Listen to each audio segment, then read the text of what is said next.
del jardín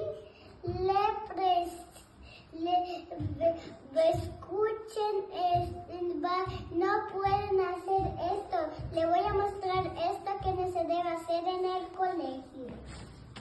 No se debe correr, no se debe pegar a la gente, no se debe patear a la gente, no se debe gritar a la gente, no se debe morder a la gente, no se debe lanzar objetos, no se debe empujar al compañero, no se debe escupir cosas, no se debe escapar de la clase, no se debe abrir la puerta, no se debe hacer ruidos, no se debe romper cosas.